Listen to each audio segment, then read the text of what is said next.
to blame for the violence in Charlottesville, Virginia, attended by Klansmen and white supremacists, where, of course, a white supremacist killed somebody, murdered somebody.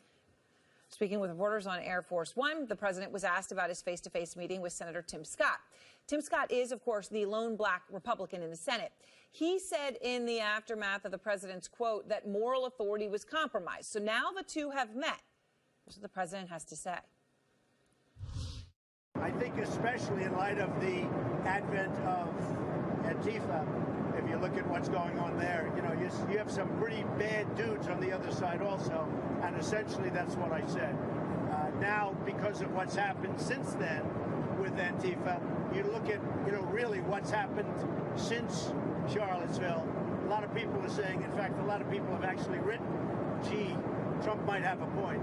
I said you got some very bad people on the other side also, which is true. Okay, so he has this meeting with Tim Scott, and that's how he discusses it. You'll remember there was widespread condemnation after the president first made that remark blaming both sides after Charlottesville. After today's comment, Senator Scott, CNN caught up with him, and here's what he said about the president. He said, quote, "That's who he is. It's who he has been. I didn't go in there," referring to his meeting with the president, "to change who he was. I wanted to inform and educate a different perspective. I think we accomplished that, and to assume that immediately thereafter he's going to have an epiphany is just unrealistic." Out front now, Symone Sanders, former National Press Secretary for Bernie Sanders, communications consultant for Priorities USA. Ben Ferguson is a conservative radio host and Trump supporter. Thanks to both. So, Simone, let's start with you. You heard the president. He says a lot of people have come out and written and said, gee, Trump might have a point about blaming both sides. There's bad people on both sides, and there's good people on both sides. Does he have a point?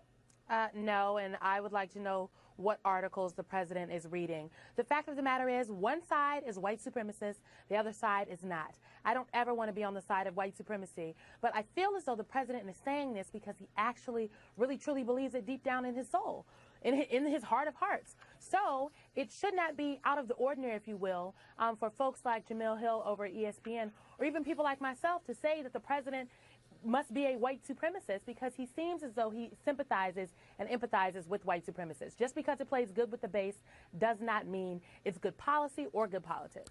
Ben, look, Senator Scott was certainly diplomatic in his response, but he made it pretty clear. It's who he is. It's who he has been. I didn't go in there to change who he was.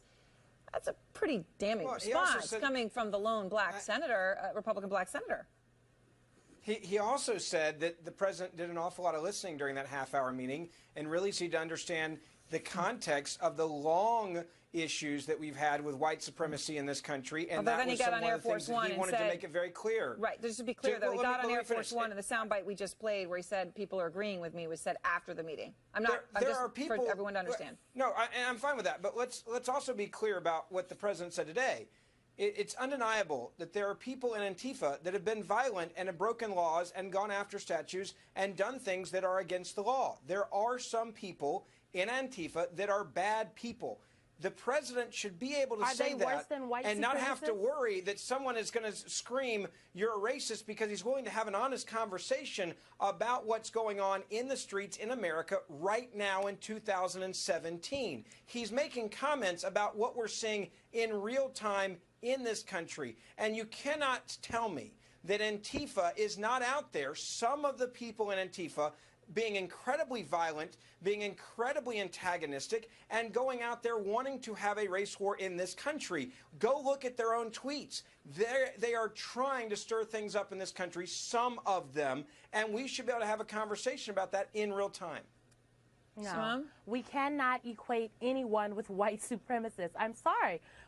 That is a very dangerous I'm not equating. Place. Yes, to say that there are bad people on both sides, to seemingly suggest. And by the way, he went further. He said there are good people on both sides. And there, which Ben, is rather problematic on the issue of white supremists, isn't it? I don't know. Well, let me say this though. In Antifa, I'm saying there's some people in Antifa that are not bad people, right? That should be okay to say as well. There's no such thing as a good person in white supremacy, KKK, neo-Nazis. So you disagree with the president there? Of course I disagree with the president there. My point is, when you look at what's happening on the streets in 2017, it should not be off limits to have an honest conversation about what is actually happening.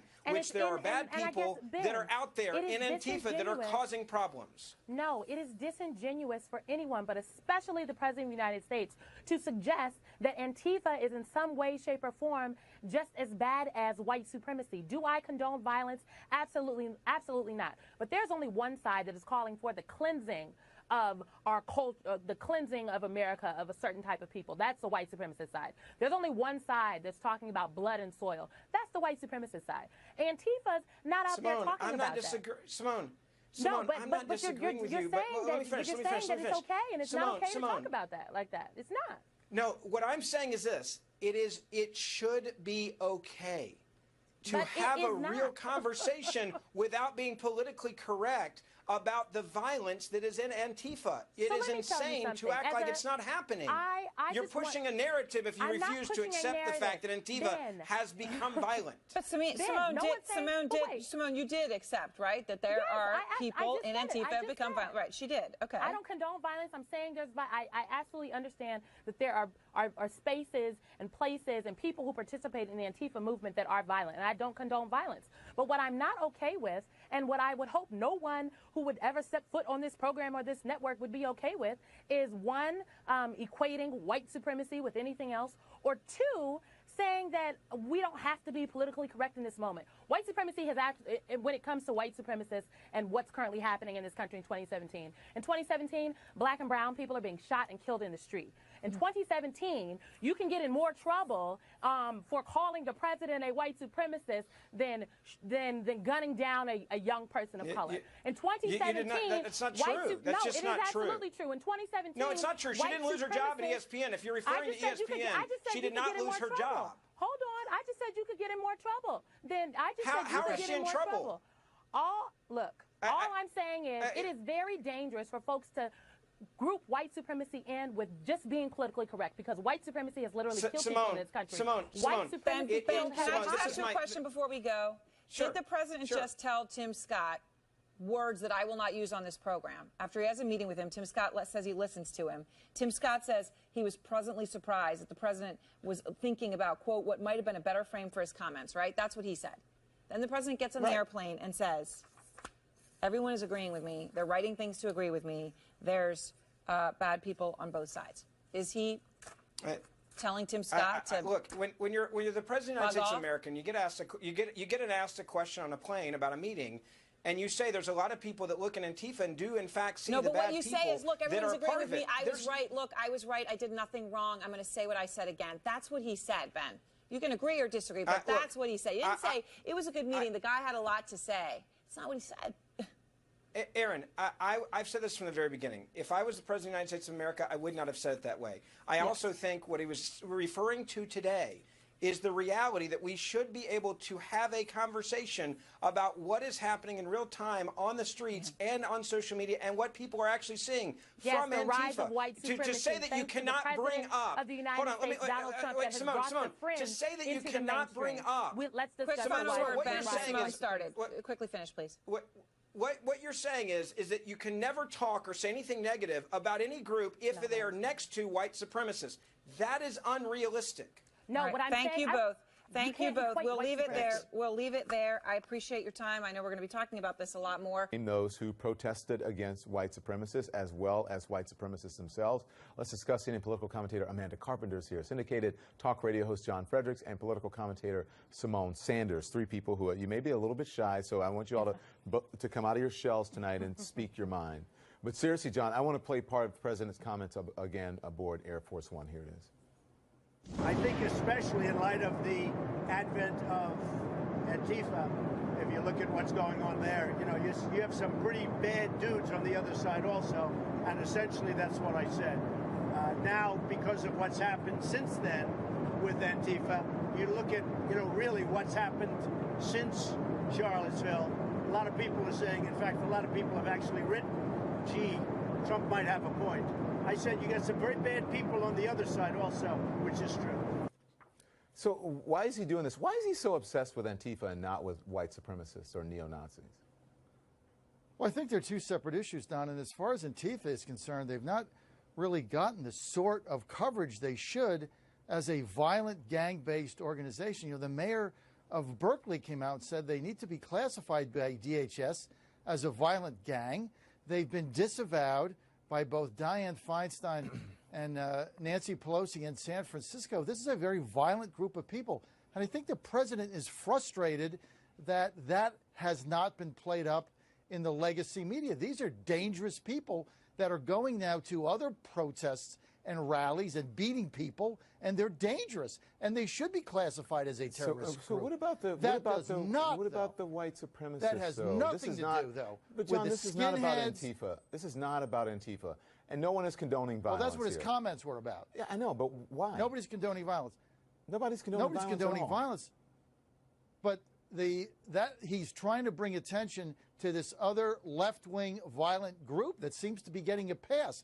Nobody is excusing They're not getting a pass. Neo-Nazi Do you watch television? Do you see CNN has reported on Antifa I watch extensively? CNN, Don. They're not getting. Go do a Google search. Go do a Google search, and you'll see the reports that CNN has done. You know they're not getting the coverage, Don. They are getting the coverage. We're talking about how many times have we talked about it with you, John? That's a talking point. So, they're a very violent group, okay? But let me remind people what this is about, okay? Let me just remind people. Let's go back to that Vice video of the protesters. Watch this. Will not replace us. Jews will not replace us. Jews will not replace us.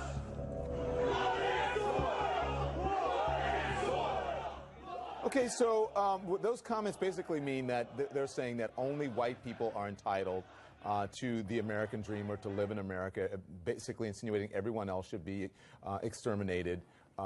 Jews will not replace us. And the people who were on the other side, as he says, they were there protesting that.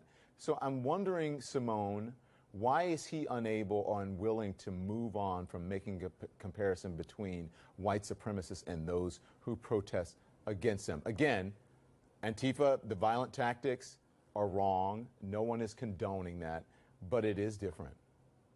It's absolutely different. I think part of this is Donald Trump has a real problem acknowledging when he's been wrong.